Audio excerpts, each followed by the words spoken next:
What is up, everybody? Welcome back to another episode of Bitcoin and Markets. This is a rebroadcast of a live stream that I did yesterday, a second live stream that I did yesterday on the FOMC press conference. I don't know if it was technical difficulties or operator error, but somehow my streaming software did not connect to Rumble and YouTube. I was connected to Telegram, and that went out, so I was able to record the audio, but not the video. So this is going to be an audio only thing. I'm going to put up the associated charts where I can, but at a press conference, it's mainly him speaking and then me speaking, responding to what he's saying. So the audio should be okay for this episode. And yeah, I apologize for that. Still working and getting all the kinks out. What else? Oh, the charts, if they aren't matching up exactly with the audio, which I'll try my best doing video editing, but you can go to bitcoinandmarkets.com/E382. This will be episode 382, and you can find all the charts there. So appreciate you guys for sticking with me, hanging out, and let's listen to some Powell commentary.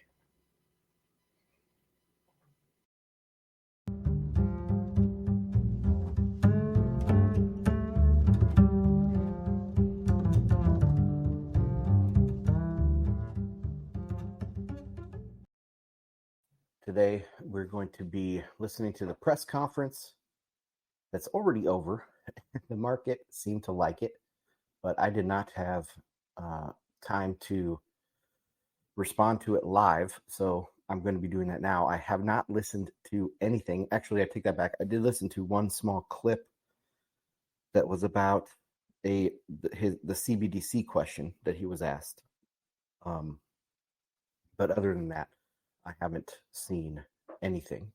If you guys joined earlier, we went through the FOMC announcement or release, policy statement, whatever you want to call it, and the entire we put the January statement and this March statement into a text comparison tool, and there was very little difference. Only the first sentence, I believe. Let me pull this up. Yeah, the very first sentence of the statement had 6 words that were different, 6 words taken out. And that's crazy to me. So the entire rest of it was the exact same as January's statement. But January was noticeably different than the December statement. So there is that right now the most recent pivot has been I would say a significant rhetorical pivot, dovish, and now that's the kind of context that we're going to be watching this FOMC press conference.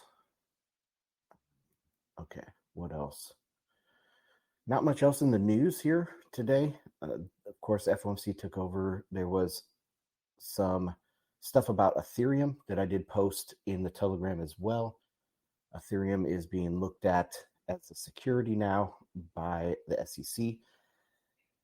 I think it always has been. Gary Gensler has always been coy with saying whether it is or is not. And in my opinion, that's because he doesn't want to comment on future or ongoing legislation, or not legislation, but future ongoing court cases, right? Litigation. That was the word I was looking for. And so, yeah, we've seen this coming forever with Ethereum. I don't think it's a surprise. A lot of people are talking about, the statute of limitations for the initial unregistered securities offering is passed now, but they can still get them for being an unregistered security in general. The hard part is that they did not regulate it soon enough, and entire massive businesses have been built, like Coinbase, whose one of their biggest moneymakers was selling unregistered securities. And so how do you make it an unregistered security without taking down Coinbase and taking down others that have done the same thing? So they had to kind of thread the needle. I don't know exactly what the outcome is going to be, but I do know that most likely this Ethereum spot ETF will not get approved this go around, and it will be one of the very few BlackRock ETFs that don't get approved. And that's what I'm seeing right now. That's going to be extremely bearish for Ethereum. I haven't looked at the chart. Let's take a look. And I'll share my screen real quick. This is a pre-show of the FOMC press conference we're going to listen to. Just going through a few things here before we get started. So here's the chart, and let me zoom out. I'll go on a weekly. And it's pretty much, I mean, so I drew this line way back here, probably in this area. I'm guessing it's going to be like September of 2023. And it went down, up, down, up. So like a double top or a double bottom, and then the floor drops out. Okay. Well, what have we seen? We've seen this down, kind of up, but down again, up, up. So these would be the two tops that, correspond with these kind of two tops that I was thinking about. And now maybe the bottom is going to drop out. There's actually tested this level 4 times. If we look at this, 1, 2, 3, 4. And anytime you test a level multiple times, right, that level gets weaker, because the way that I think of resistance and support is areas on the chart where there's going to be a lot of bids or asks, right? So resistance is going to be where people they have their sells placed, their asks up at this point. And support is going to be where there's a lot of bids. There's a lot of buyers that want to buy around that area. And so this level, what is this? 0.05 roughly. This point, we'll just draw a line here. This point has had a lot of buy support, but eventually those buyers run out of money, So that's why if you test a certain level multiple times, it eventually most likely will break down. And I know I have this arrow that's going way down here. That's possible. I mean, one of the things holding Ethereum up here is the hope that it will get a spot Ethereum ETF. But when that gets rejected, there could be massive amounts of selling. And I hope it rotates into Bitcoin. That would be cool. But there is a possibility that we see, that you always want to see a back test too. So we could have a drop, back test, and they're like, oh no, it's not that bad. It goes a little bit above, and then the bottom falls out, right? Something like that. But I think the path for Ethereum's future is pretty clear, and it really became clear with EIP 1559. And I think I have that on the chart. Yeah. So fee burning started here. Okay, this is where they instituted ultrasound money in this memeing attempt to latch onto Bitcoin, right? And it worked. It actually worked for a long time. Look at that. And actually, let's draw this, because that goes right back to there too. It has really latched onto Bitcoin, because this is priced in Bitcoin right here, and it's gone sideways for a long time. So this really worked to anchor their narrative to Bitcoin's narrative.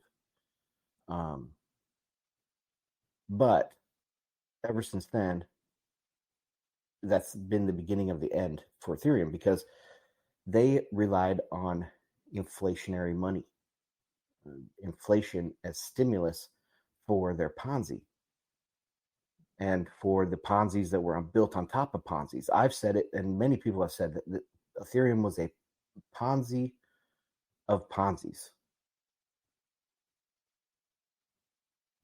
ICOs, NFTs, DeFi. Ponzi is a Ponzi ecosystem built on Ponzi's. And once you start burning fees and you make it actually deflationary, or not deflation, you make it actual deflation. Okay.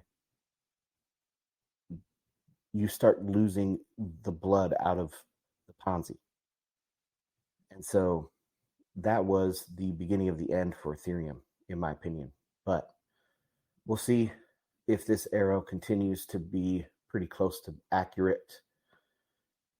If they get denied, it's a big deal. And I don't know when that decision is coming out or anything, but lots of people were talking about it today. That's why I brought it up. Okay. So let's see. Let's see who's in here. Hey, quite a few people showed up for the second live stream. Thanks for joining. Hope you guys are having a good week. This was a dip for ants so far on Bitcoin. Nothing to even get your pulse going. If you've been in Bitcoin a while, this dip was absolutely nothing, especially because we've been talking about it for a while, that we had to have some sort of pullback. If you look at the daily, I'll do this on the live stream as well, actually, but the daily got all the way back below 50 on the RSI, which is really good, but the weekly has not done that. It started coming down earlier, like yesterday, when it closed really low. Let's see, when it closed down here at 62,000, the weekly RSI was, I think, all the way down here at like 73, 74. And that would have been very good point. If we could close down there and given it time to cool off and then go higher. So the weekly's still looking a little iffy. And I don't know if we're going to make new highs this week, next week. It might take a little bit longer to make new highs still. But right now we're having a very good day on Bitcoin. And I'll also cover this when I go live on the other platforms, but the S&P 500 really liked Powell's talk. So this is the daily. If we go to the hourly, the last couple hours of the day were just skyrocket north. So yeah, pretty cool stuff. All right. Let's get ready to go live, and I'll be right back.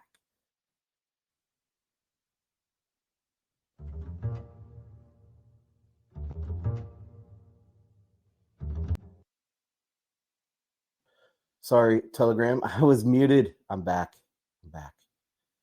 You didn't miss anything. Okay. So yeah, we were looking at this report that I was talking about and comparing the language on the FOMC statement. So this is the change from December to January. And then from January to today's, well, this was the only change. This little bit right up here in the very first sentence, 6 words, was the change. And that's it. So same. We looked at the markets. They were kind of mixed in the first like 15, 20 minutes of the release. But they did react in one direction afterwards, and that was mainly because of the press conference. So we're going to look at that. And before we get started, let's take a look at the odds. Refresh this page. This is the Fed rate monitor tool on investing.com. And May's chance looks like it's also going to be the same with no cut or no raise, 10% chances of a cut. We'll see. It takes us 6 weeks to get to this, and a lot can happen in 6 weeks, especially towards the end of March. March being the end of Q1. There's a lot of banking stuff that typically happens around this time. Last year, we saw Silicon Valley, Signature, First Republic, those banks going under, and we've already started seeing some cracks in the system from New York Community Bank and others that are starting to have a few problems this year. So we'll see if that does mature into a bigger banking crisis. Of course, the bank term, what was it called? Oh man. It was the Bank Term Funding Program. There you go. Bank Term Funding Program that ended on March 11th. I thought we would see more fireworks before now, but we haven't. So the Fed constantly says that the banking system is robust and sound, and they do all these stress tests and stuff. And they're not lying, okay? But they miss a lot of things. I mean, they'll do stress tests right before, like, say, last March's banking crisis, and it will say the same thing. But overall, I do believe that the banks are in a better position than the great financial crisis by a lot. Okay, so they're a lot more sound. The big problem is in the regional community banks, not the big banks, and also internationally. So when there's big banks like Deutsche Bank or these systemically important banks that could also affect the global economy, the global financial system, cause markets to freeze up. But okay, that is what people are looking at for that. Now, let's get right to the boss himself, Jerome Powell. Somebody on Twitter responded to me the other day saying that I was a state apologist. And maybe I am. I mean, I am a lot more of that than I was in the past. But, Powell is by far the best Fed chairman that I know, that I have been familiar with. I mean, maybe you have to go back to like Alan Greenspan. He was relative straight shooter, but he kind of started a lot of this stuff, bailout of LTCM and all that stuff. So Powell, I think, is a pretty solid character. He has stiff-armed CBDCs. He got another question in this press conference about CBDCs. That's the one thing that I did see on Twitter was the CBDC question. He's been stiff-arming that. He's, the whole dichotomy that I kind of pulled from Tom Luongo's work, which is the globalists over there in Davos, the Davos globalists, which includes Brussels and the ECB and Frankfurt and all these people. But the globalists want to push this agenda that you can see the ECB's policies on their CBDC. It's moving forward. They're also hardcore with this climate hysteria and using monetary policy for climate policy.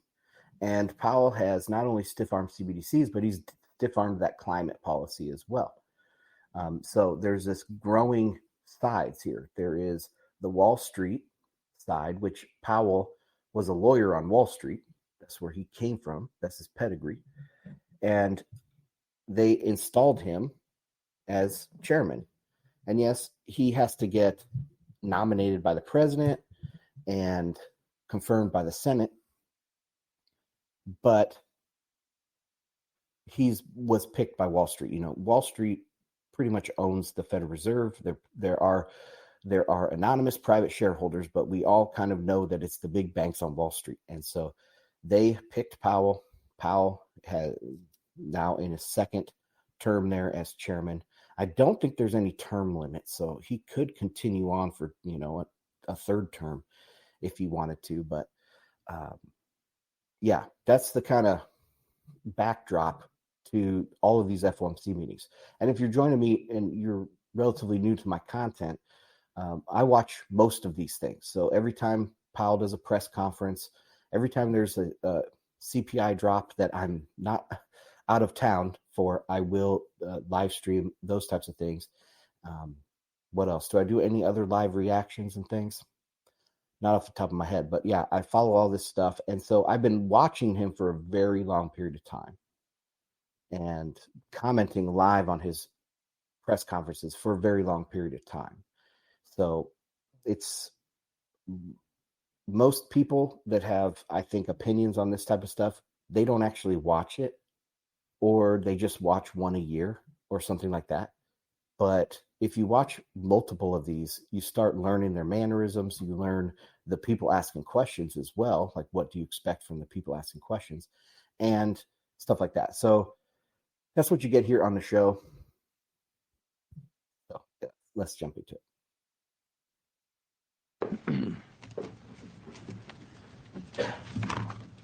Good afternoon. My colleagues and I remain squarely focused on our dual mandate to promote maximum employment and stable prices for the American people. The economy has made considerable progress toward our dual mandate objectives. Inflation has eased What is going on substantially, here? While the labor market has remained strong. And that is very good news. Okay, so the dual mandate, he's pretty much reading off this script. So if you go to the FOMC website. I just Google FOMC calendar and it comes up here. This is where the stuff drops. It comes in PDF form or web page form. And if we pull this up for this week,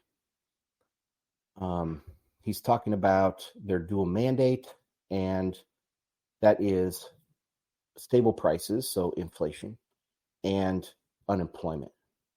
Maximum employment, I think, is the terminology. So that's their dual mandate.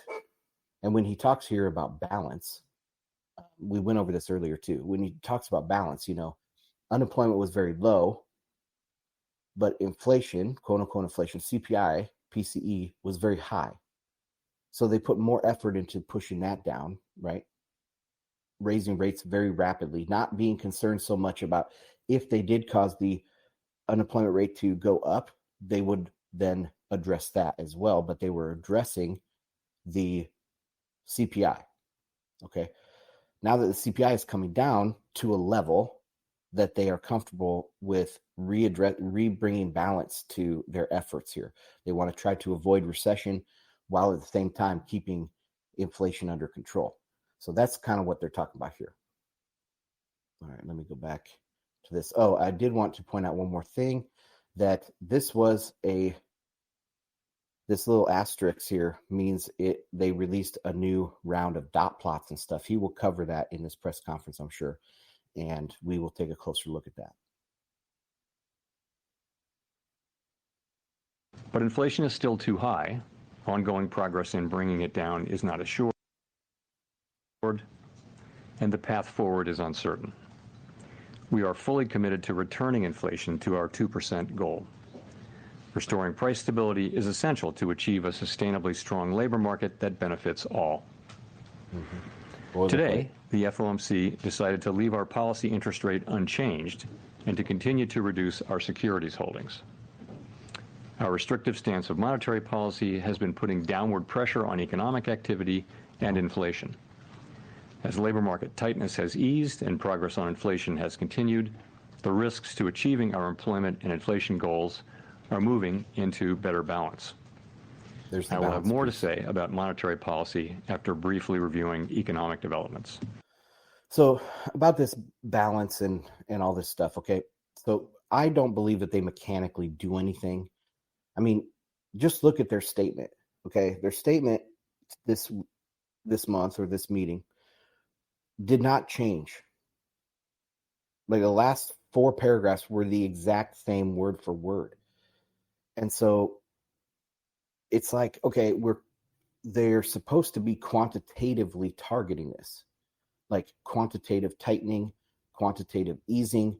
They're supposed to be crunching numbers, doing the exact right dose of what they're doing according to the numbers. Of course, that's double speak or whatever they call that in 1984, where it's not quantitative at all. They kept it exactly the same. They always use round numbers. It's, if it's quantitative, they would say we need $27 billion a month of quantitative tightening. No, they say we need 80. And then they leave it at 80, which they've left it at 80 now for, I think, like a year and a half. So it's not quantitative. They just leaving it go, same. Now, I had a point about balance. So yeah, they're Powell's big issue or his big challenge is to somehow bring the rhetoric back into balance, bring their rhetoric back, and not their policy. So their policy is just on autopilot and it's just going the same as it has been, and they're not really doing much.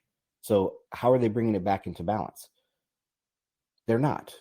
He's rhetorically bringing it back into balance. So I hope that makes sense. Recent indicators suggest that economic activity has been expanding at a solid pace. GDP growth in the fourth quarter of last year came in at 3.2%. For 2023 as a whole, GDP expanded 3.1%, bolstered by strong consumer demand as well as improving supply conditions. Activity in the housing sector was subdued over the past year, largely reflecting high mortgage rates. High interest rates also appear to have weighed on business fixed investment. In our summary of economic projections, committee participants generally expect GDP growth to slow from last year's pace. Okay, so these are what I was talking about here, these charts that come out, I think, every other meeting. And you see their projection. I mean, that's just such wishful thinking. It's nice and steady out to 2%. And I think out here long term, they have like 1.9% for longer run GDP growth. But that's just very wishful thinking. And there's zero recession here at all.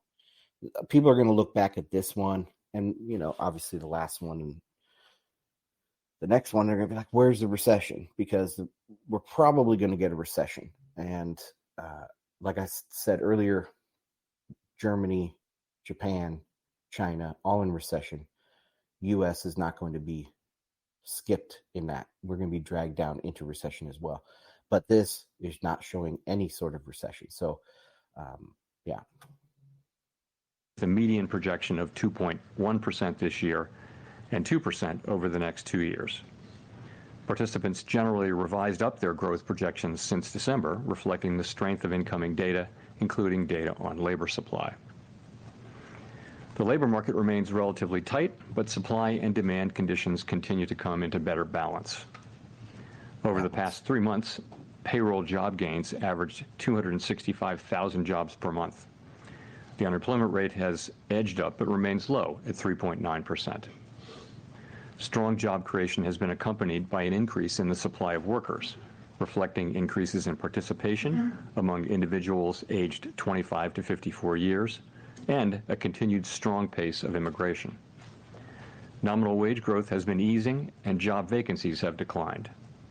Although the jobs to workers gap has narrowed, labor demand still exceeds the supply of available workers. FOMC participants expect the rebalancing in the labor market to continue, easing upward pressure on inflation. The median unemployment rate projection in the SEP is 4.0% at the end of this year and 4.1% at the end of next year. Again, like, this doesn't look quantitative to me. Let's just draw a straight line at 4%. The odds of that happening are very unlikely, especially with a recession. We're going to get a spike in unemployment. He just talked about this, that we've seen a recent uptick in the unemployment rate. And my bet is that that will continue. It always comes very rapidly too. So there's a point at which, the companies have been cutting back, not wanting to fire people because, it's a pain to fire people and then rehire people the next year, especially if these people have some skills that you don't want to lose. So they will hold on to those people despite not having the business going on to support them as long as they can. And then all of a sudden, they're like, we're not going to make next quarter. We have to fire people. We have to do it. And then many people in the economy were doing the same thing, and they come to the same conclusion at the same point, and boom, we have unemployment spiking right as a recession is hitting. So, yeah, let's keep going. Inflation has eased notably over the past year, but remains above our longer-run goal of 2%. Estimates based on the Consumer Price Index and other data indicate that he used the term inflation, and if you guys know me, that I would always say inflation because it's not, inflation is money supply. If prices go up, so this is how we know that it's wrong to call prices going up inflation, because if prices are going up because of the Houthis attacking people in the Red Sea and shutting down the Suez Canal, okay, and then prices, say in Europe, go up by 5%, is the correct policy to address that with monetary policy? Is that the correct solution? No, it's not the correct solution to address a supply chain constraint with monetary policy. That's what they tried to do in COVID and stuff, and look what happened. So everything that makes prices go higher is not inflation. So when he says that inflation has gone up, I don't think so. I really don't. I think that money printing, because the way I view inflation too is it's all about credit creation, and credit creation has to be above a certain level. So every day people are paying off debt. That debt is being destroyed. It's coming out of the money supply. And so every day they have to create more debt to keep up with that so that the money supply doesn't shrink. Now, on top of that, you have interest as part of those repayments. So this goes back to the goldsmith's tale. If you guys are from sound money circles and you came and found Bitcoin, you'll know the goldsmith's tale, where he took all the gold into his vault, and then he's like, hey, I can lend out these slips of paper and nobody's the wiser, and I can inflate the money supply and stuff. But anyway, going back to stories like that, you have the idea that you have to, if someone takes out a loan, let's say this is an economy with one person and one bank, and this person takes out a loan for $100. Okay, so now the economy has $100 in it, but they charge interest rate of 5%. So you have to pay back $105 or more, depending on how it's compounded, right? How it's calculated. So, but where does that extra interest payment come from? They only ever created $100. So the quote unquote inflation rate has to be not only positive on net, but it has to be positive over and above principal and interest. Now, when we have high interest rates, like we have right now, that creates a big requirement, a big challenge, a big bar to set to be able to pay back principal and interest. So if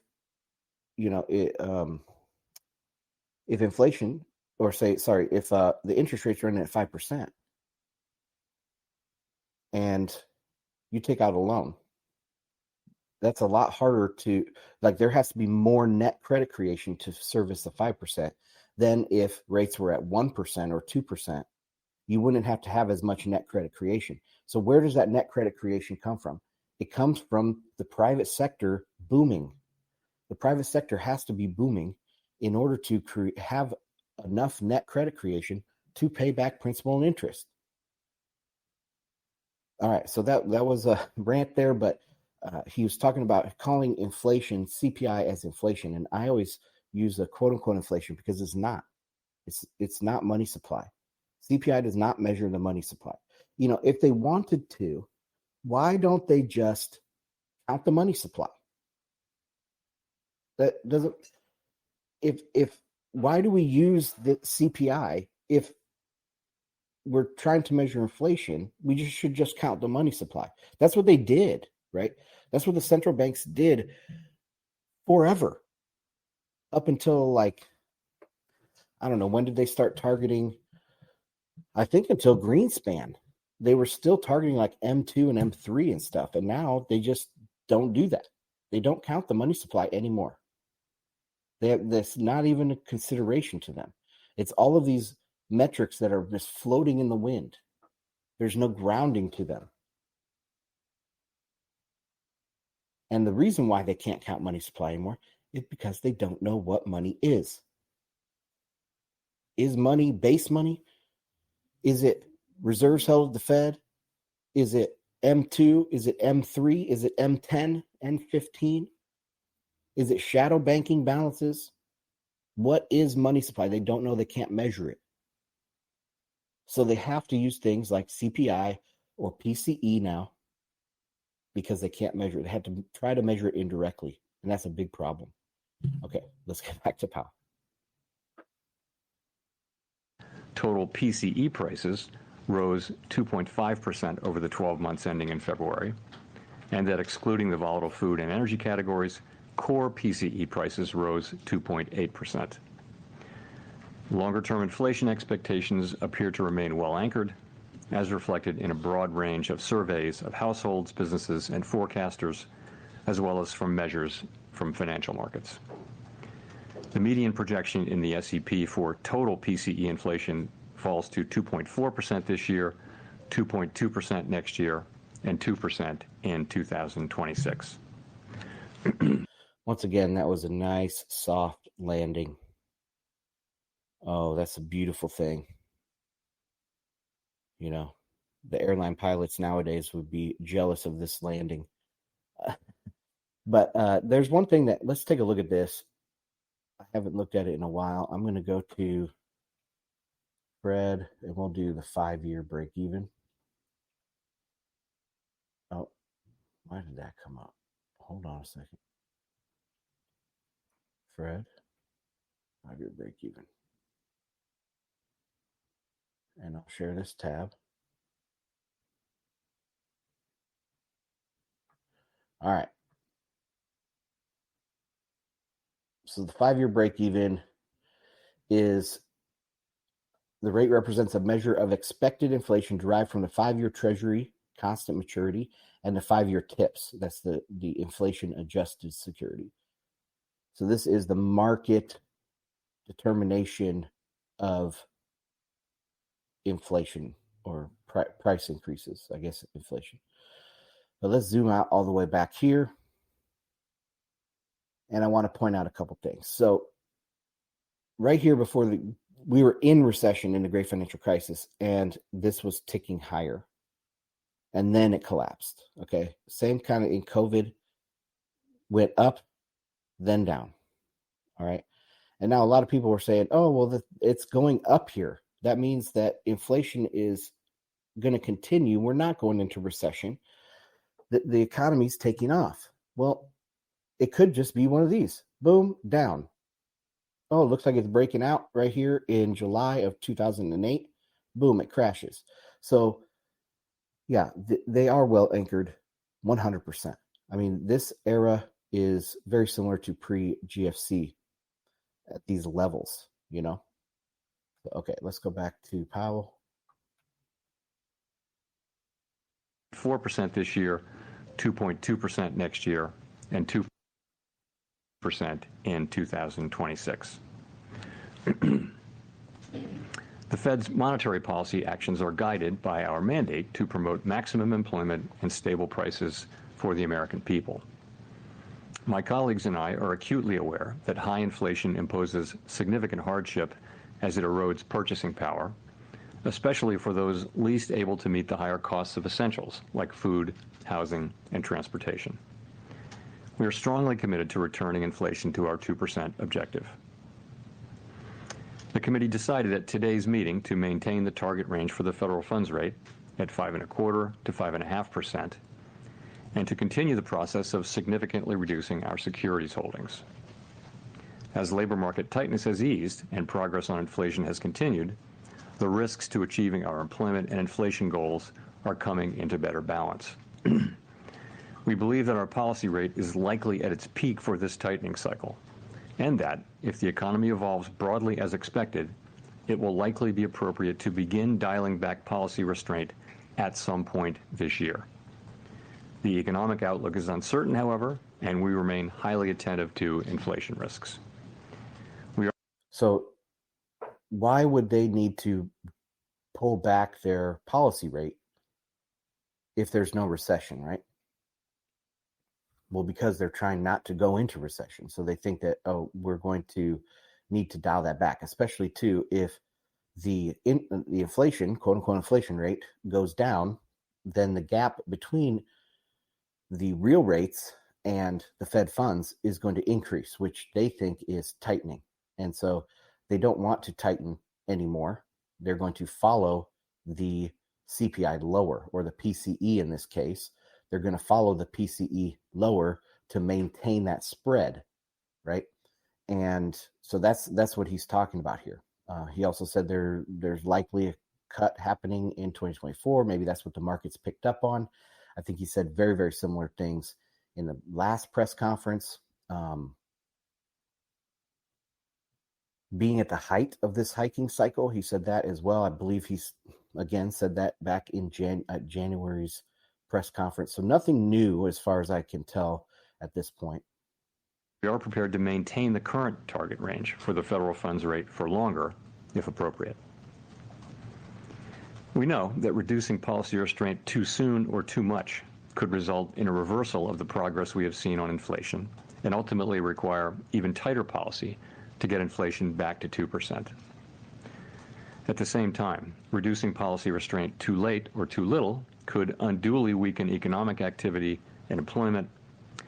In considering any adjustments to the target range for the federal funds rate, the committee will carefully assess incoming data, the evolving outlook, and the balance of risks.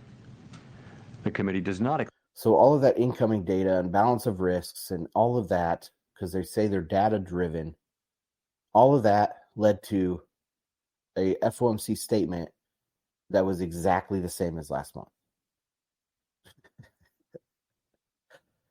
Oh, man. People are meant to believe that keeping everything identical is somehow moving the market or whatever. I don't know. Like, the Fed doesn't do anything. Okay, they psychologically manipulate the market. That's it. That's all they do. Expect it will be appropriate to reduce the target range until it has gained greater confidence that inflation is moving sustainably down toward 2%. Of course, we're committed to both sides of our dual mandate, and an unexpected weakening in the labor market could also warrant a policy response. I mean, if the labor market deteriorates, and unemployment spikes, the CPI or the PCE, the inflation rate, quote unquote inflation rate, is going to also dive. So maybe we won't even cross 2% year over year until we are in recession, and then it will go to zero, like very quickly. That's why people always say they're behind, because being data driven, they explicitly tell you they're going to be behind because they're data driven. They can't do anything if the data doesn't say. So something already has to happen. Then they wait till their next meeting, whatever is weeks away, and then they make their policy decision. And then they talk about lags in their policy, like these crazy lags that I've said in the past don't exist. They're made up because their policy really doesn't do anything. So they had to come up with, why isn't our policy doing something? Well, there's a lag. Okay, there's a lag.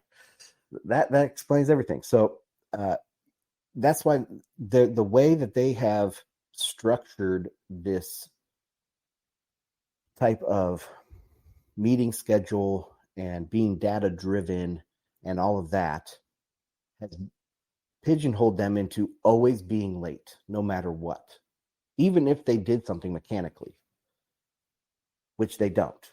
But even if they did, the best case scenario is they'd be a year late because, like I said, they have to wait for something to happen. Then they have their meeting weeks later, or they have an emergency meeting and they cut rates. But still, then there's a lag.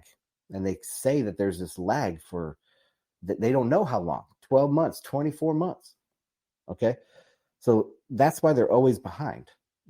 Even if they mechanically do something, they're always going to be behind. But of course, we know that they don't mechanically do anything, and all they're doing is trying to massage the current narrative. We'll continue to make our decisions meeting by meeting.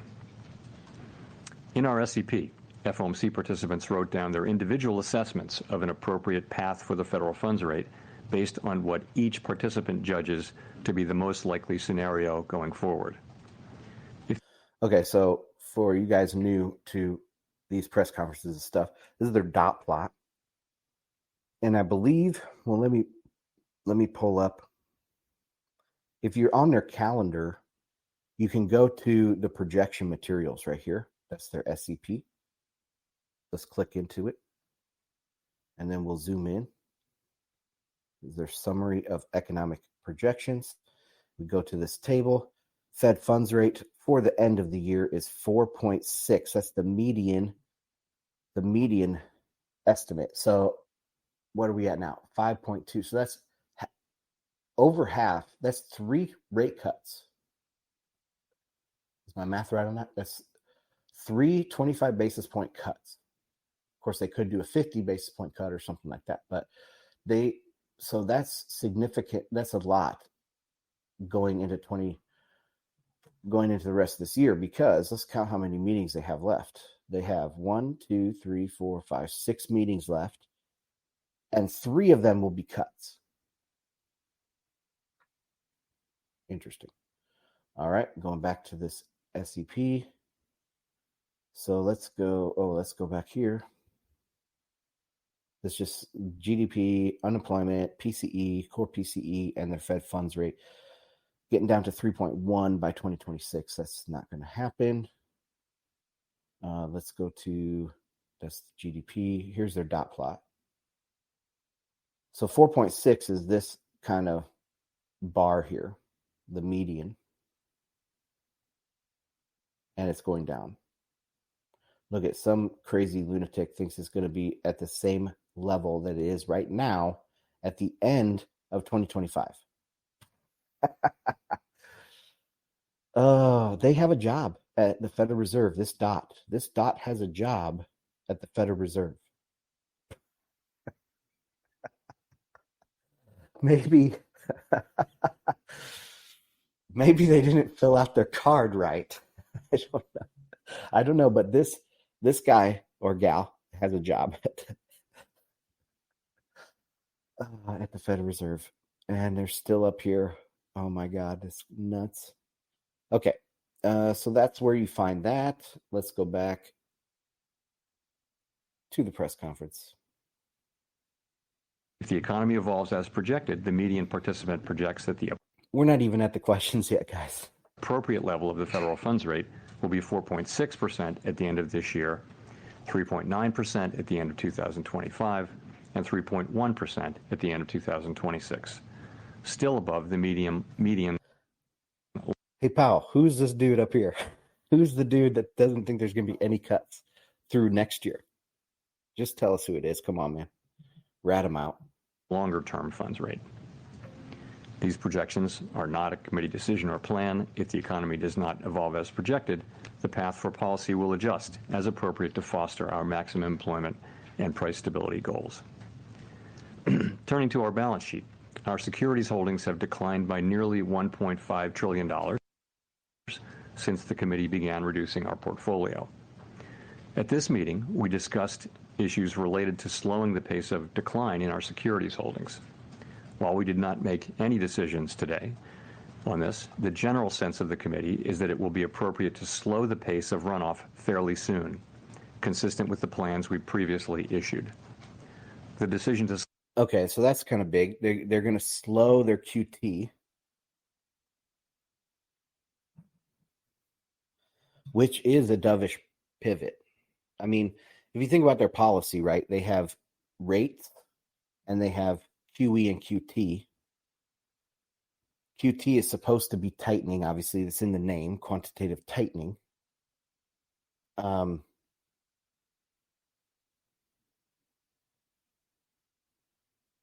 they're going to lower that monthly drawdown, which should be interpreted by the market as dovish. And he said quite soon, I believe, there. If they're going to do it quite soon, that could be at the next meeting. And that would be like signaling, almost not signaling a rate cut, but it's in the same direction as a rate cut. Of course, if you said, I think next meeting we're going to have a rate cut, that would set off fireworks. So how does he ease into that? How does he ease into saying we're cutting? This is a way to break the ice and start moving more in that direction. So like I said, in January, they changed a bunch of terms in the statement that went all the way from very hawkish to very dovish. And let's bring that back up. So from December to January, Gone were the words cumulative. We talked about that. They're talking about you don't want to think about this policy or this meeting, how if we raise or lowered. You want to think about how much we've raised or lowered in the totality of this cycle. We're building a narrative. So they were talking about cumulative, okay? The firming, tightening, and lags, those were all in the previous statements. But in January's meeting, they took all those out. None of those were in there. And the words that showed up were balance, evolving, reduced, and confident. So more dovish terms. And I think that's a pretty big shift. Like me being a Fed watcher guy, this is a pretty big shift that happened in January. So then bring it into today's statement, and they only remove 6 words, but the whole entire rest of it was the exact same. What's the continue dovish pivot? Well, I think that's what Powell just said. Powell just said that they are going to be lessening their QT very soon. So that's continuing down the dovish road. Okay, let's continue. Slow the pace of runoff does not mean that our balance sheet will ultimately shrink by less than it would otherwise, but rather allows us to approach that ultimate level more gradually. In particular, slowing the pace of runoff will help. Okay, so that's worded badly, I think, on his part. So it's not going to affect the ultimate result level that they want to get to. It's just going to get there slower. I don't know why they would say that. Maybe because he's trying to say it's not as dovish as you want to say. I don't know. Help ensure a smooth transition, reducing the possibility that money markets experience stress and thereby facilitating the ongoing decline in our securities holdings consistent with reaching the appropriate level of ample reserves. We remain ample reserves. That's a buzzword as well. Jeff Schneider has brought this up, and more recently, George Gammon, who has made a very nice pivot to the away from the dark side and towards more of the Jeff Schneider and my viewpoints. Anyway, there was no reserves until the Great Financial Crisis. I mean, there was some. I think there was like 200 billion or something, or maybe 20 billion or 40 billion. It was very, very low. And the system functioned just fine. Now, all of a sudden, there is some reason for trillions of dollars of ample reserves. No, it doesn't make any sense. Actually, let's do that.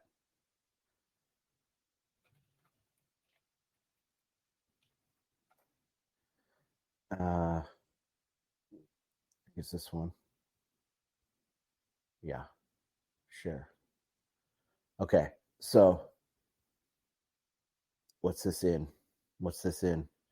Millions of dollars.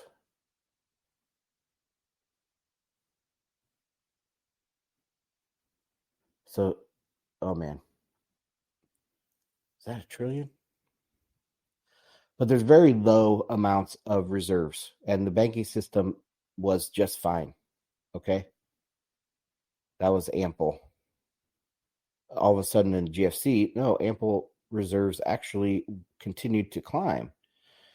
And now they're way up here. So in 2022, ample reserves supposedly were 9 trillion when they were less than $1 trillion back here before the Great Financial Crisis. That doesn't make any sense. And so ample reserves it's just a buzzword. Okay. And what they mean is that they'll run this down until they think, 6 trillion is the right amount of reserves, or 5 trillion. That's the right amount of ample reserves in the system. But why would that be if it functioned just fine back here? But anyways, okay, let's get back to this. Again, we're not even to the questions yet. Committed to bringing inflation back down to our 2% goal and to keeping our longer-term inflation expectations well anchored. Restoring price stability is essential to set the stage for achieving maximum employment and price stability over the long term. To conclude, we understand that our actions affect communities, families, and businesses across the country. Everything we do is in service to our public mission. We at the Fed will do everything we can to achieve our maximum employment and price stability goals. Thank you. All right. Front row first, guys. Steve Leisman, CNBC. Mr. Chairman, So people that are new that haven't watched this stuff before, these first few questions all come from the front row, and they probably are vetted, if not outright planted and given to him ahead of time. You see, sometimes they have, he actually has notes and he flips in his book to read off how he wants to answer that. So these are kind of the vetted questions up front, and people will turn it off. I mean, I don't know. We might even turn it off if it takes too long to get through this, but most people will turn it off after these first few people are asking questions. And the unrehearsed or the unplanned for questions, they come from the peanut gallery behind the front row. projections show somewhat higher core inflation. They also show somewhat stronger growth.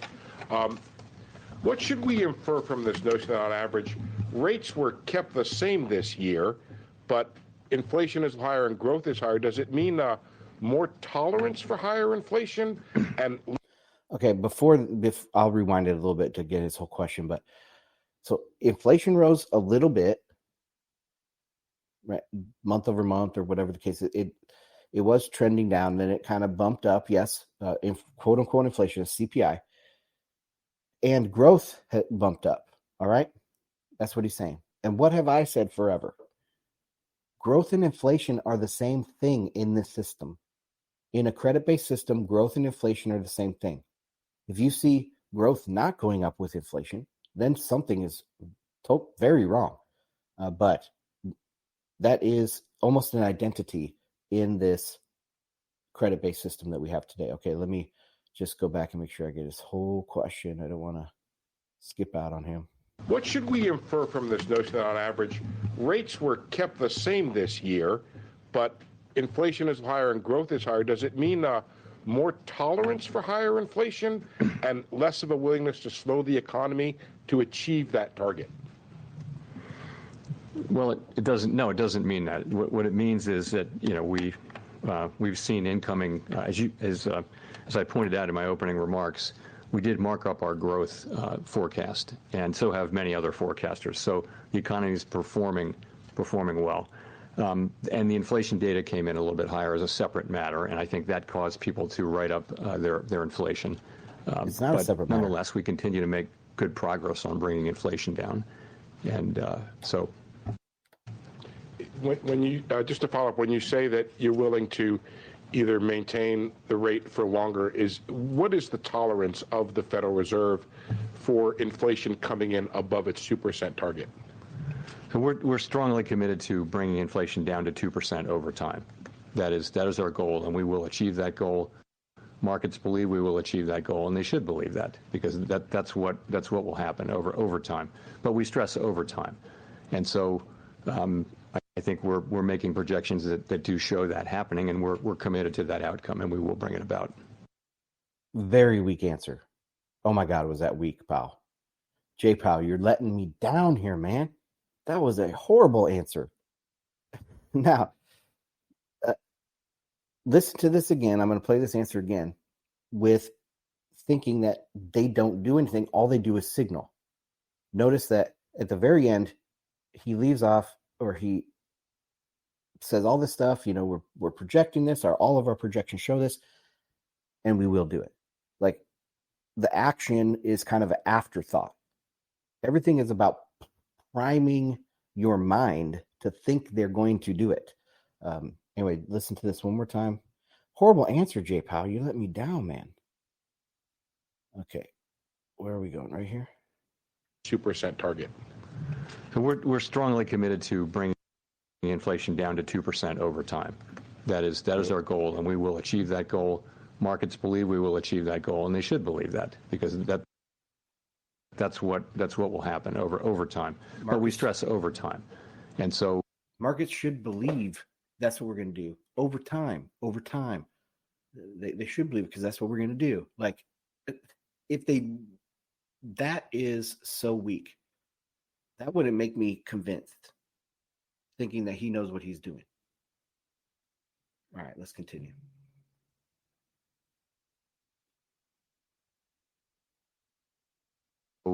I think we're making projections that do show that happening, and we're committed to that outcome, and we will bring it about. Rachel. We're committed. So the main important part was being committed to the goal, and then we will bring it about. Okay. It's just so weak. It's not saying how he's going to do it. He's just saying he's committed to it. So me being committed is what's going to bring it about. I mean, do you see how weak that is? He didn't say, we're going to do this. We will raise rates if we have to, you know. We'll pull back. We'll do massive amounts of QT. We'll do something. No, he's saying, we are committed. Therefore, we will bring it about. Because they don't do anything mechanical.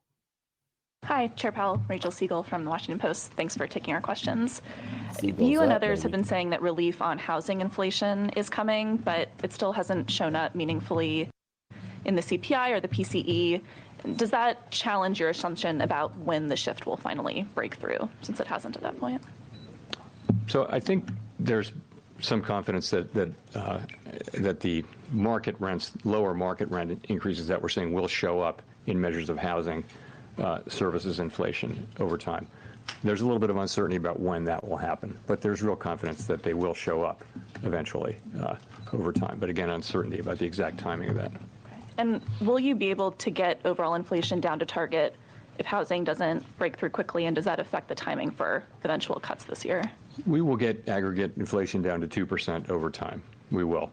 And I would assume that what we'll continue to see is we'll see goods prices coming into a new equilibrium where they're going down perhaps not as quickly as they had been earlier this year, where housing services inflation will come back down as current market rents are suggesting will happen, and where non-housing services will move back down. Some combination of those three things, and it may be different from the combination we had before the pandemic, will be achieved and will bring inflation back down to 2% sustainably. Again, no process or mechanics. It's just this number will do this and this number will do this, and we will get it down. It's very reminiscent of Lagarde. Remember when she was sitting in this, being interviewed in front of a huge crowd, and they said, does that worry you? Like they showed like the debt or whatever of the ECB and the balance sheet or something. And she's like, oh no, we'll fix it. And he's like, when will you do? Oh, it'll come. That's what it sounds like. And Powell hasn't really sounded like this before. He's always sounded more in control of what he's trying to signal. And here he's not sounding in control at all. The market won't like that.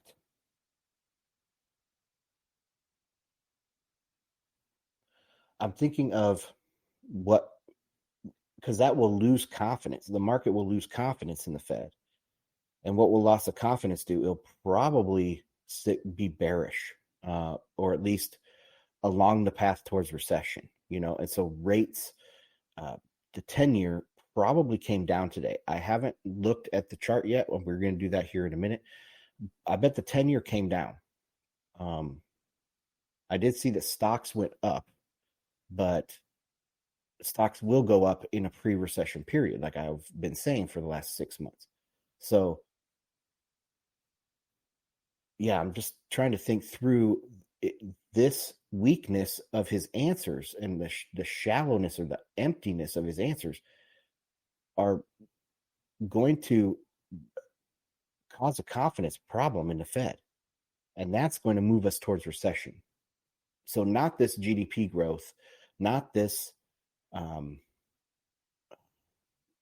pickup in CPI or quote unquote inflation.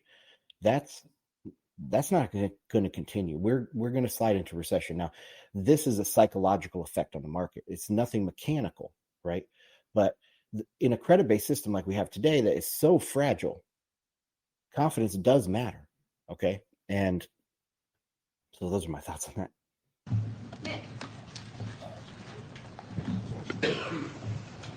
Nick Timmeros of the Wall Street Journal. Chair Powell, During your congressional testimony this month, you said that your test for making the first change to interest rates does not require you to be terribly comfortable that inflation is at 2% because interest rates are well above neutral. At the same time, you said here after the last meeting that the first cut is highly consequential. Can you reconcile these views for me? If rates are well above neutral, why would the first cut be highly consequential? Is that because you anticipate one cut would be followed by one or two more along the lines of the recalibration you made in 2019, which itself was modeled on the mid-cycle adjustment of 1995? It's more, I would put it more in the context of what I said in my opening remarks, that the risks are really two-sided here. We're in a situation where, if we ease too much or too soon, we could see inflation come back, and if we ease too late, we could do unnecessary harm to employment and people's working lives. And so, we do see the risks as two-sided. So it is consequential. We want to be careful. And fortunately, with the economy growing, with the labor market strong, and with inflation coming down, we can approach that question carefully and let the data speak on that. That's really what I was thinking. How much of that inflation that we've seen so far this year do you chalk up to one-off calendar adjustment effects following a period of high inflation versus some change in the trend we saw in the second half of last year? I want to start by saying I always try to be careful about dismissing data that we don't like. So you need to check yourself on that, and I'll do that. But I would say the January number, which was very high, the January CPI and PCE numbers were quite high. You need to check yourself on that. Oh,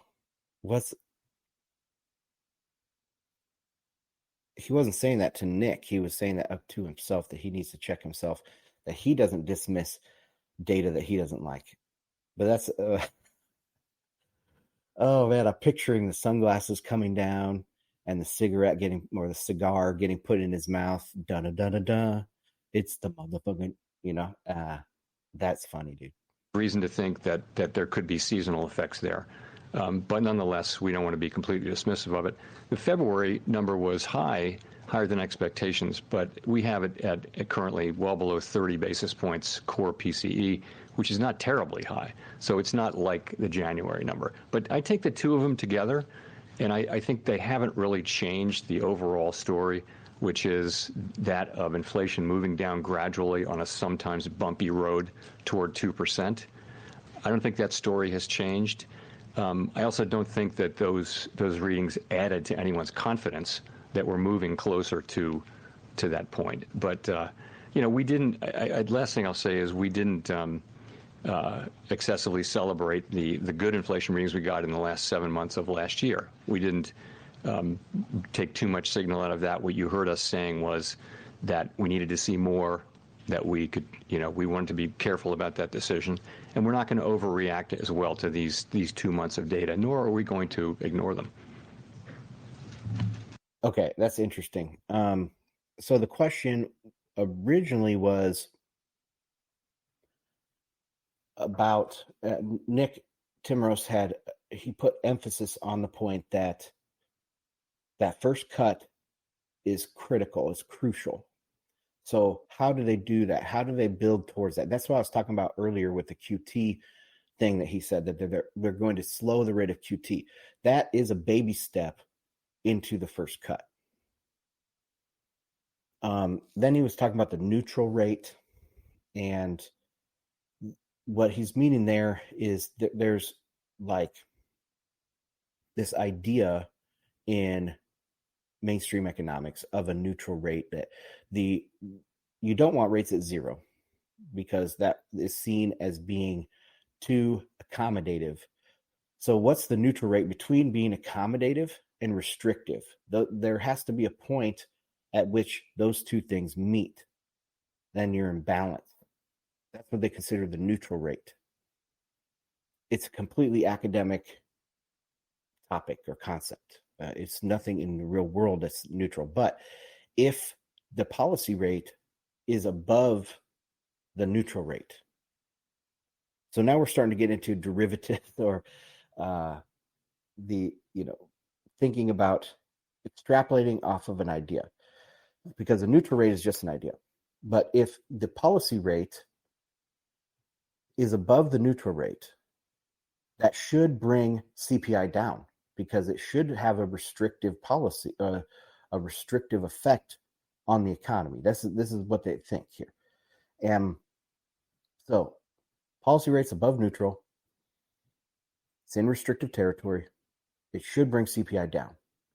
But right now, it's probably, they think it's, and they don't know because it's all made up BS, but they think that the policy rate's probably like 2 percentage points into being restrictive. So that spread between the neutral rate and the policy rate is roughly 2%. Okay. Now, CPI can keep coming down. And if they lower the policy rate by 1%, they'll still be in restrictive territory. They will still be applying pressure to the CPI because they're being restrictive, because they're above the neutral rate.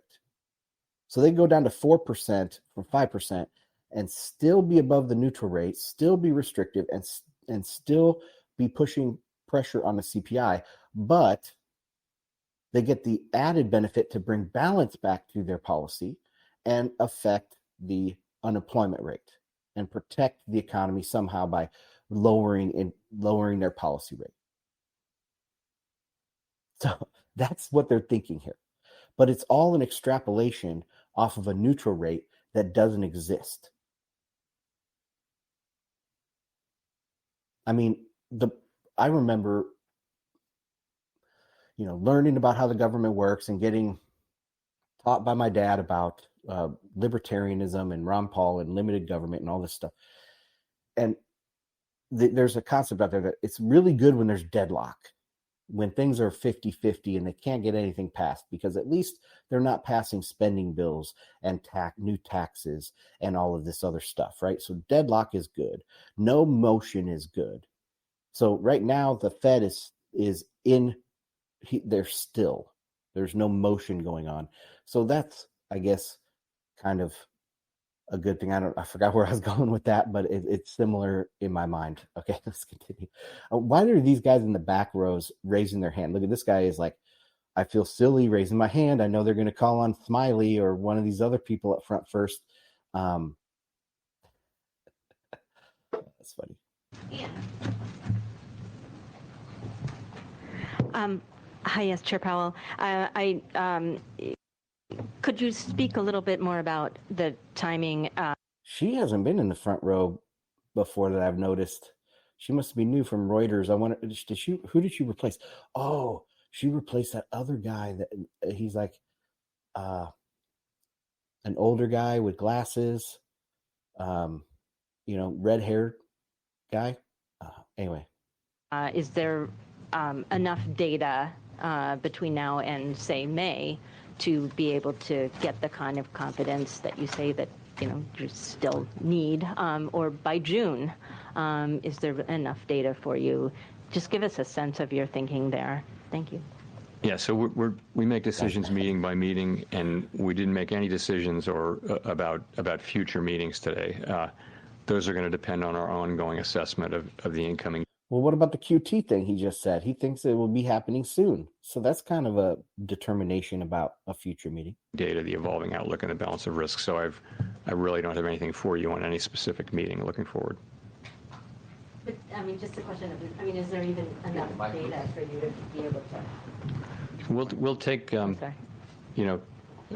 things can happen during an intermeeting period, if you look back, unexpected things. So I wouldn't want to dismiss anything. So I just would say that the committee wants to see more data that gives us higher confidence that inflation is moving down sustainably toward 2%. I also mentioned, and we don't see this in the data right now, but if there were a significant weakening in the data, particularly in the labor market, that could also be a reason for us to begin the process of reducing rates. Again, there's nothing in the data pointing at that, but those are the things that we'll be looking at coming meetings, and without trying to refer to any specific meeting.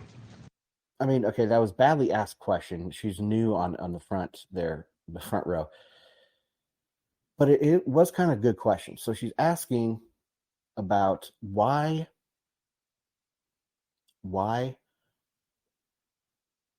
they've been at this 5.25. They've been holding rates steady for a long time, and they keep saying the same thing. They need more data. They need more data.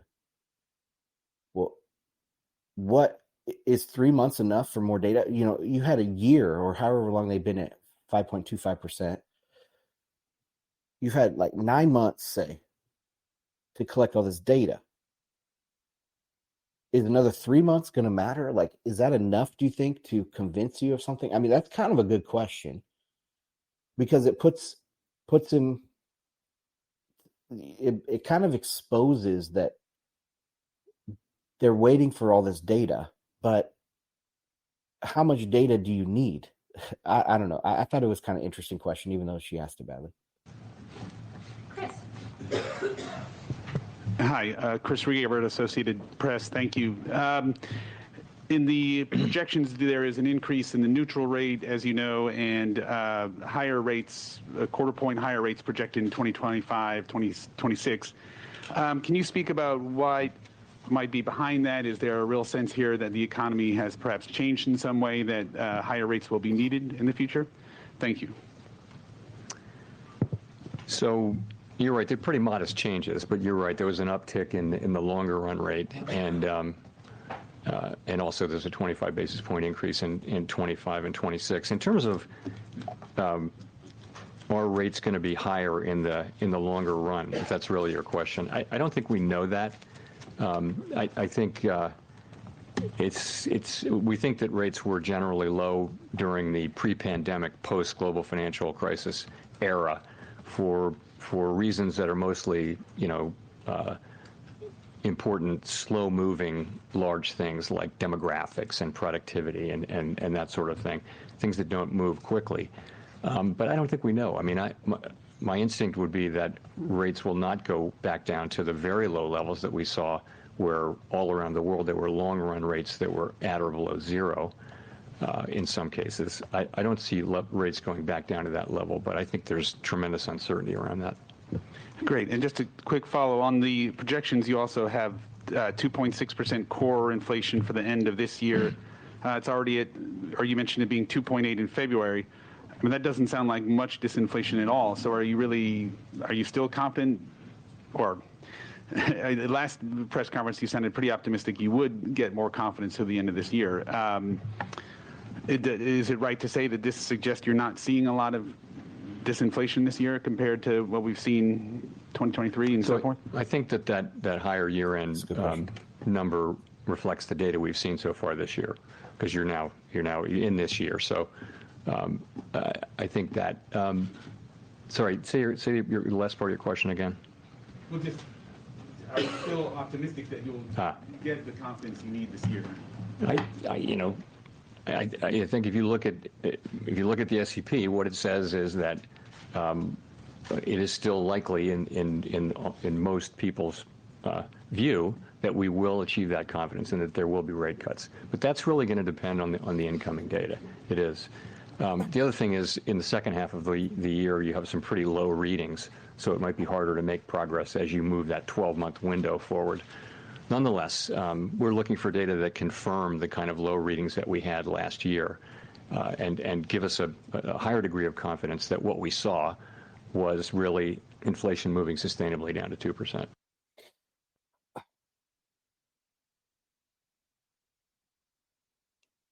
I mean, it just doesn't sound. When you listen to this, you have to be like, okay, great. We feel that this is a feeling. We're waiting on data. We're seeing improvement in this, and yada yada yada, but nothing mechanical. They're not doing anything. They're just waiting around, trying to signal this or signal that. Oh, I didn't say that. Oh, I wouldn't say it that way. Oh, yes, I say we are optimistic. Like, it's for anybody that watches these things, they should be like, what in God's name are you doing? If you want to see improvement, make some improvement. Do something. You don't do anything, Fed. Oh, man. But that was kind of a good question about the core PCE being 2.8 right now, and they say down to 2.6. If they're waiting for more data for quote-unquote inflation to be coming down, and they think that too or 20 basis point drop in core PCE is going to be enough data to cut rates. Like, tie that back into the last question. Where's this data going to come from? It's not coming from anywhere. They're waiting for something to happen. Toward 2%. Smiley. Gina Smiley, The New York Times. Thank you for taking our questions. Per your comment to Ann that a weakening in the labor market would be a reason to potentially cut rates, or at least a consideration in making a rate cut, would continued strength in the labor market be a reason to hold off on rate cuts? And just in general, if labor supply continued to rebound in 2024 the way it did in 2023, what would stronger hiring and possibly stronger growth mean for the path forward on policy? Yeah, so if what we're getting is a lot of supply and a lot of demand, and that supply is actually feeding demand because workers are getting paid and they're spending, and that's, what you would have is potentially kind of what you had last year, which is a bigger economy where inflationary pressures are not increasing. In fact, they were decreasing. So you can have that if you have the continued supply side activity that we had last year with both with supply chains and also with growth in the size of the labor force. But so strong hiring in and of itself would not be a reason to hold off on rate cuts? No, not all by itself, no. I mean, you saw last year very strong hiring and inflation coming down quickly. We now have a better sense that a big part of that was supply side healing, particularly with growth in the labor force. So in and of itself, strong job growth is not a reason, for us to be concerned about inflation. Neil. Not much to comment on that. Hi, Chair Powell. Neil Irwin with Axios. How do you assess the state of financial conditions right now? And in particular, do you view the kind of easing in financial conditions since the fall as consistent and compatible with what you're trying to achieve on the inflation mandate? So we think there are many different financial conditions indicators, and you can kind of, see different answers to that question. But ultimately, we do think that financial conditions are weighing on economic activity, and we think you see that in a great place to see it is in the labor market, where you've seen demand cooling off a little bit from the extremely high levels. And there I would point to job openings, quits, surveys, the hiring rate, things like that are really demand. There are also supply side things happening, but I think those are demand side things happening. We saw, that's been a question for a while. We did see progress on inflation last year, significant progress, despite, financial conditions sometimes being tighter, sometimes looser.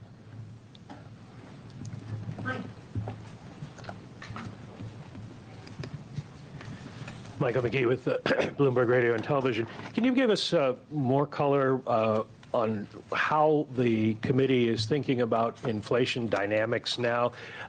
What we've seen at the beginning of the year, are they more one-off increases that will fade, or is there more of a secular turn with goods prices rising again and service prices staying sticky? And also, housing prices have been sort of the Godot of this cycle, in that you keep expecting them to go down and they don't. How does the committee see this playing out forward since you've raised your inflation forecast?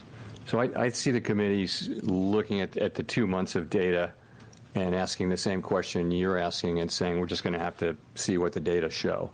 As I mentioned, you can look at January, which is very high reading, and I think many people did see the possibility of seasonal adjustment problems there. But again, you got to be careful about dismissing the parts of the data that you don't like. So then February wasn't as high, but it was higher. So the question is, what are we going to see? We tend to see a little bit stronger, this is in the data, a little bit stronger inflation in the first half of the year, a little bit less strong later in the year. We're going to let the data show. I don't think we really know whether this is a bump on the road or something more. We'll have to find out. In the meantime, the economy is strong, the labor market is strong, inflation has come way down, and that gives us the ability to approach this question carefully and feel more confident that inflation is moving down sustainably at 2% when we take that step to begin dialing back our restrictive policy. Okay, that was kind of blah answer. Let's go to another spot here. Hold on a second.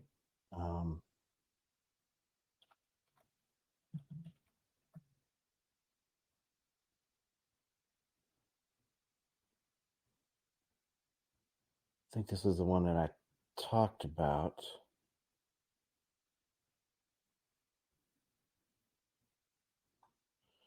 Let's see. Trying to find this jobs one. Yeah. Does this have the image on it? No. That's not the right one. This one's back from February. But the one that came up in March was the one I wanted to look at. So this one right here, this image. So employment is strong. Okay, but only if you're looking at payrolls. The establishment survey, where they measure payrolls, jobs.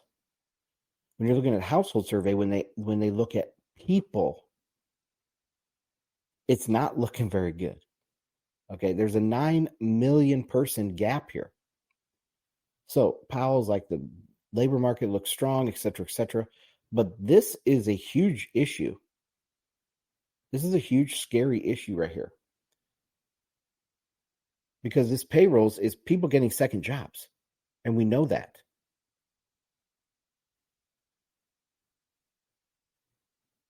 So I don't know how they measure the labor force participation if they use payrolls or on this household survey. But this is a big deal. And this is not looking strong to me. Powell is saying the labor force is strong, and that's the big thing that they need to cut and all that. I would say, hey, it's already deteriorating, and it's going to shock when it happens. And you're going to be behind for those exact reasons I laid out earlier.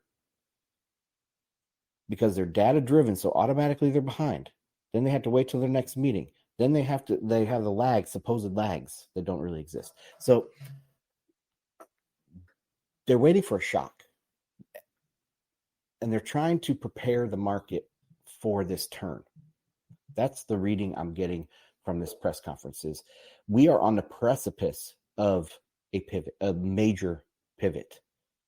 Whether it's going to come at the end of Q3 or it's going to come in the middle of the year or whatever, there is going to be, they see something bad. And then you can look at things like PMI, where PMI continues to go lower. January was 49 under, in contraction. And then February was 47. More contraction from a contracting base, because PMI is based off the last month. So you're in contraction, and then the next month you're in steeper contraction from a lower base. So the PMIs are really bad. Labor market doesn't look good. Interest rates, like the U.S. 10-year, is way, way below the Fed funds policy range. Yield curves are inverted like mad. Like, I think Powell knows he's going to have to shift here, and he is priming the market. You've talked about the desire to have confidence that inflation is continually moving down. Has the recent numbers we've gotten for inflation data dented that confidence at all? Okay, that's not important. Let's see what this guy has to ask. Edward Lawrence with Fox Business. I wanted to ask you, you received a letter from, the Federal Reserve, for independent body, understanding Congress has oversight over that. You received a letter from Senators Elizabeth Warren and Sheldon Whitehouse that said, calling on you to lower interest rates, to cut interest rates, because it says, quote, the potential that it may remain too high for too long has halted advances in deploying renewable energy technologies and delayed significant climate and economic benefits from these projects. So has higher interest rates caused that? Okay, now this is one of the things I was talking about earlier. How I don't know if I was with Telegram before I went live with YouTube and Rumble, but this is the issue here. So this question, Elizabeth Warren is asking for the Fed to do climate policy with their monetary policy. That's what the ECB is doing. But Powell has specifically rejected that to their faces, too. He was at some conference over there in Europe, and they're asking him about it. And Lagarde is sitting there. I think the Georgievina or whatever her name is from the IMF, they're all these climate globalists. And he says right to their face, that's not our role. We're not going to do that. And so Elizabeth Warren is, because she's the globalist shill, the major globalist shill in U.S. Congress, she's sending a letter to Powell saying, you need to do climate policy with your monetary policy. All right, so that's the background to this question. Let's go. Have they? Well, first of all, I respect our, we, in our system of government, it is Congress that has oversight responsibility over the Fed. We place a tremendous amount of importance on our engagements with Congress and always treat them with great respect. In this case, I would say those are, our mandate is for maximum employment and price stability and the other things that we do. And that's what we're trying to accomplish. We're trying to do that in a way that get that climate sustains out the of strong growth we're seeing, the strong labor market we're seeing, but allows us to make further progress with inflation. That's how we can best serve the public and leave the other issues, which in many cases are incredibly important, such as those you mentioned, leave those to the people who have responsibility for those. There was another letter from 2 dozen lawmakers saying that the higher rates are squeezing the working people. How do these letters affect what you guys are doing policy-wise? We receive these letters. Okay. He's not really going to say anything there in the response, but the higher rates are not squeezing people, in my opinion. They could be squeezing certain banks, and there's duration risk and stuff, and the high mortgage rates are definitely squeezing people. And that could have some, trickle down with rents and all that. But higher rates are income for people. Think about all the pensions and all these other things, and they've been able to roll over their all of their portfolios to treasuries yielding 4 or 5%. Like, that's huge. Treasuries are income for people, so it's not squeezing. That's why higher rates are loosening, because it puts money out to the economy too. So no, it's not squeezing little people. And the mortgage rates are pretty much based on the 10-year, from what I understand. And long-term interest rates are not affected by the Fed's policy. If they were, why is the 10-year at 4.25% when the policy rate's at 5.25%? Why is everything inverted? It's a blame game. This is a natural evolution of the market. The Fed really doesn't do much. They do psychological operations, but it's not going to help them to cut rates. When rates come, it's because we're in recession, guys. That's bad for those people. Which is better? High rates with high incomes from those rates, high growth, or recession and falling policy rates?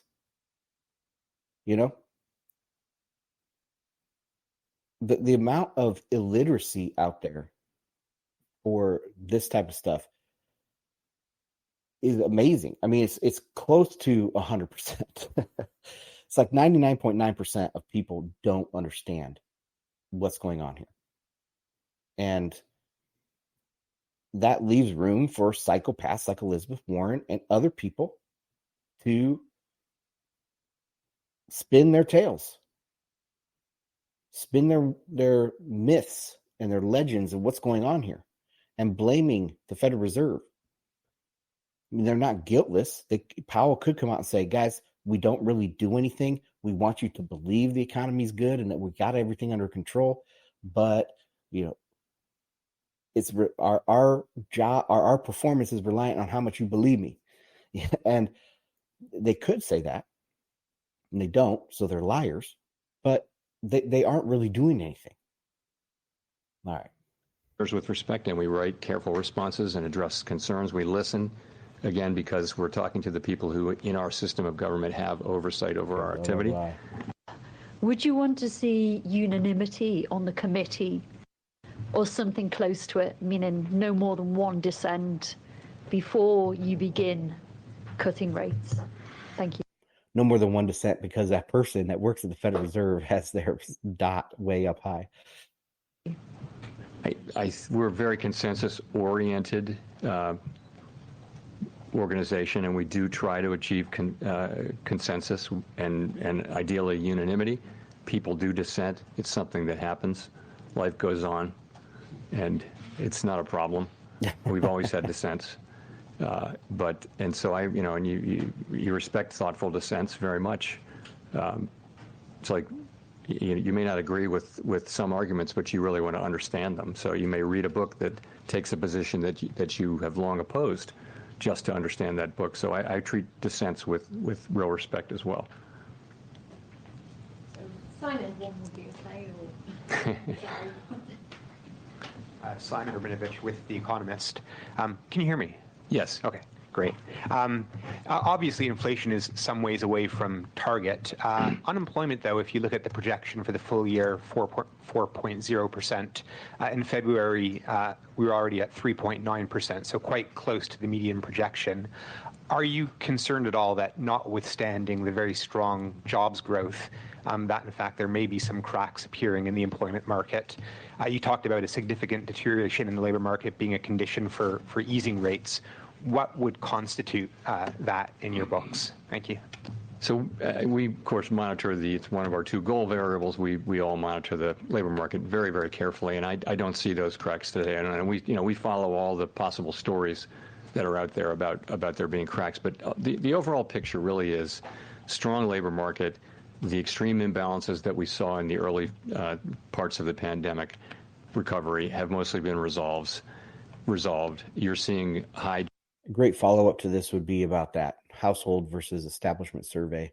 What do you make of the 9 million gap there? Job growth. You're seeing big increases in supply. You're seeing strong wage growth, but wage growth is gradually moderating down to more sustainable levels. In many, many respects, the things are returning more to their state in 2019, which we can think of as normal for this purpose. That's job openings and quits, and surveys of workers and businesses are always interesting on this. How tight is how easy is it to find a job? How easy it is to find a worker? Those surveys have both come down. So the labor market's in good shape. You do see things like the low hiring rate, and people have made the argument that if layoffs were to increase, it's the CBDC question. that would mean that the net would be fairly quick increases in unemployment. So that's something we're watching, but we're not seeing it. Of course, initial claims are very, very low, and if anything, have tracked down a little bit. So watching it carefully, don't see it. And when I say something, I use the term unexpected weakening in the labor market. So, we do expect the unemployment rate to, Let's fast forward. Brendan. Thanks, Chair Powell. Brendan Peterson with Punchbowl News. I wanted to ask you about central bank digital currency stuff. We've been hearing a lot from Republicans in Congress about what the Fed is or isn't doing in a digital dollar. But I know you have said to Congress that you are going to wait for approval before the Fed does anything, launches anything. But folks like House Majority Whip Tom Emmer have said that the Fed is either actively researching or hiring personnel to study the implications of the CBDC. Can you give us any clarity on what the Fed is doing right now on a digital dollar? Sure. So I think we've been pretty transparent on this, but I'll try harder. So we. Yes, he's been very clear. For years, they've been very clear. They're not doing a digital dollar, people. Get that fear-mongering out of your head. They're not going to do a digital dollar. At least not in the foreseeable future. The ECB's doing it because they're a bunch of globalists. Powell is a Wall Street guy. Wall Street and the globalists broke up.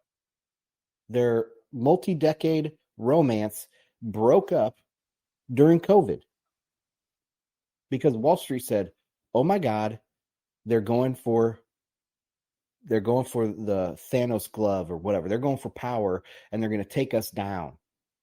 And so Wall Street said, "No, that ain't happening." They switched on a dime. BlackRock is a great example of this. What did they do? They started going into Bitcoin.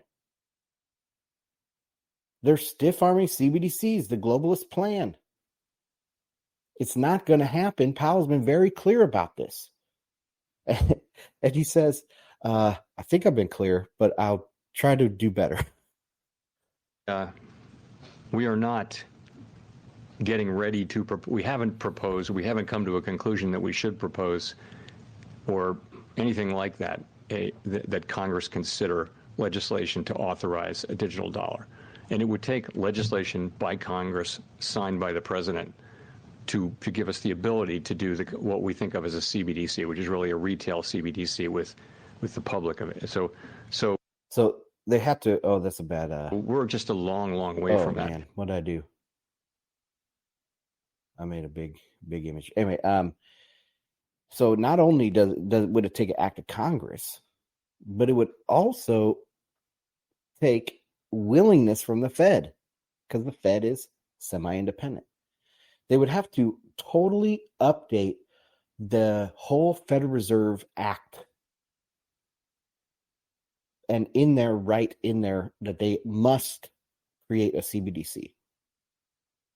If they don't do that, the Fed under Powell and under this new Wall Street regime that's tipping towards tearing itself away from the globalists, it's not going to happen. Okay? They won't launch it. Even if they are approved by the Congress, doesn't mean they have to do it. All right. What we are doing, and I think what every major central bank is doing, is we're trying to stay in the frontiers of what's going on in digital finance. And it has many different areas. You know, it has applications in wholesale finance, in the payment system. And so we to serve the public, these issues have become very front burner in the last 5 or 6 years. We need to be knowledgeable about all that. So we actually do have people trying to understand things that are, but it's wrong to say that we're working on a CBDC and then we've secretly got a lab here where we've got one and we're just going to spring it on Congress at the right moment. We don't.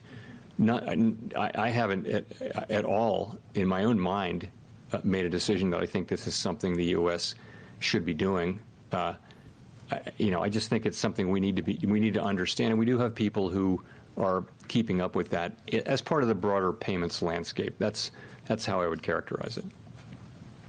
As a threat, they're keeping up on it to see what others are doing and what they think that they might be kind of pressured into doing. That's why they're keeping up on it. That's all. There's no plans whatsoever to do a digital dollar. Okay, that's where we're gonna end this, but let's go check out, actually, before I do that, let's check out the charts and see what the market reaction was to all this.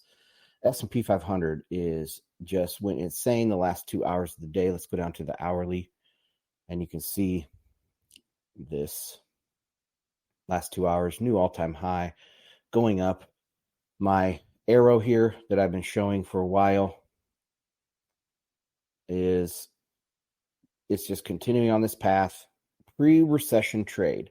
You can go back and look at all the recessions, and let's do that real quick. I think I have that indicator on U.S. recessions. Okay, so if you look at all these recessions, going into recession, the stock market goes up. Going into recession, September 2007, like, bad things are happening with the real estate market. That's when Ben Bernanke was in 2007. I think might have been even 2006. He's like, oh, it's contained. Subprime is contained, right? And what's happening to the stock market is going up and up and up. The stock market goes up before every recession. Let me get rid of this. The one that is slightly different, the .com, that started going down earlier. 6 months earlier, but this was very focused on the stock market. So that's a little bit different recession. If we go here, same thing, going up right into recession. Then when official recession hits, then it crashes. Okay. Same thing here, up, then comes down. Here, up, then comes down. Up, then comes down. So going back into the 70s and everything, the stock market pre-recession trade for the stock market is higher, people. It is higher.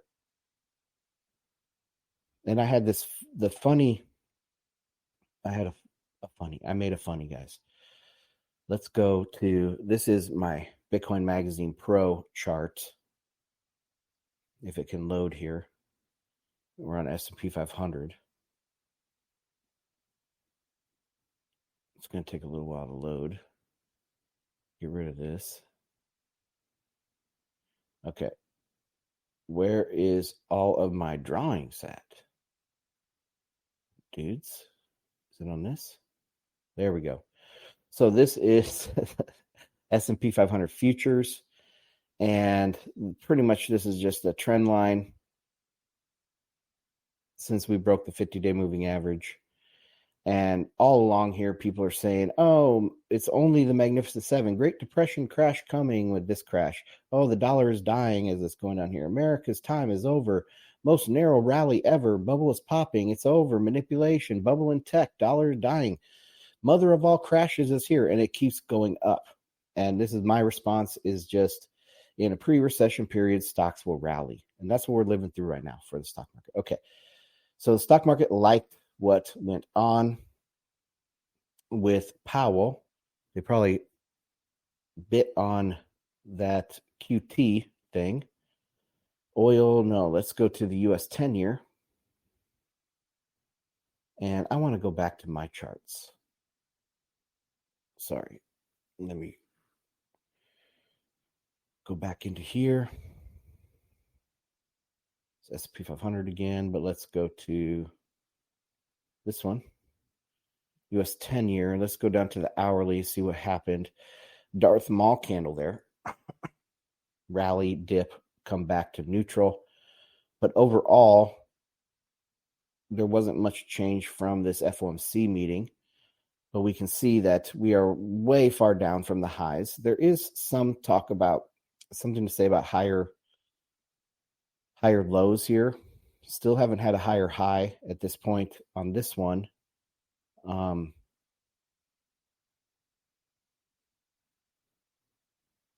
But I wouldn't be surprised if this went down from here. Signaling, like dovish signaling, people think means, okay, the economy is doing better. But actually, when you signal dovishness from the Fed, you're signaling that there's a reason that you have to cut. And what's that reason? The economy is deteriorating. If the economy wasn't deteriorating, they would keep raising rates. So it's a flip in how you think about these things. Okay, and lastly, let's take a look at Bitcoin. It had a monster day, recovering all of yesterday's losses. This is almost a bullish engulfing candle here, folks. That would be extremely bullish. Is it a bullish engulfing? Not quite, because it's not going to close. So it's an hour till close. Let's see. High of the day is 68,168, and the high here is 68,123. So this would be a bullish engulfing candle if we can close above the open of yesterday, which would be extremely bullish. Wow, I'm surprised. Like I talked about earlier, the RSI on the daily has reset, but the RSI on the weekly has not. It's still up here at 83, which is extremely high. And if this rallies from here, which is possible, okay, and we get up to 75, maybe even 80,000, we're going to have a major dip. We have to reset a little bit.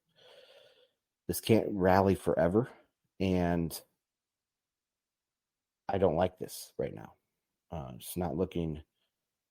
It's not setting up for sustainable upward movement. And if something's going to happen, I mean, obviously Bitcoin's going up long term. You just got to hold. It's not that big a deal. Of these, this month was down and next month is going to be up. But I don't know. I want to see nice, steady increases. That I don't want to see moonshots followed by 40% retraces, that kind of thing. So, all right, let me take a look at the comments here. If there's anybody. Oh my God. Am I not even live?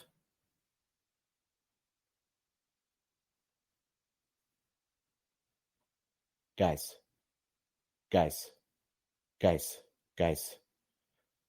Telegram. It didn't even go live. What's the comment? What the hell? Was there a glitch during the stream? It's not even live right now. That's why it didn't go out on YouTube. What in the hell?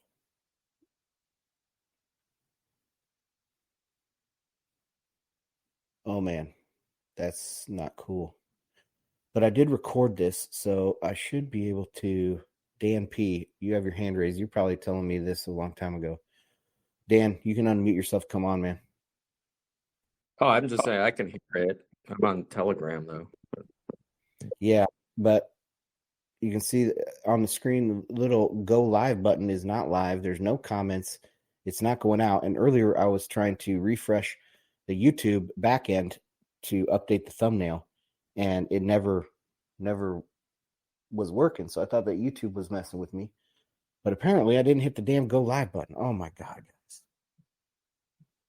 Oh my God. Well, at least it went out for you guys. I hope this recorded the screen. If not, anyway. Well, any comments from you guys? You can raise your hand and come on in. This can be a Telegram exclusive. Oh man. Oh brother.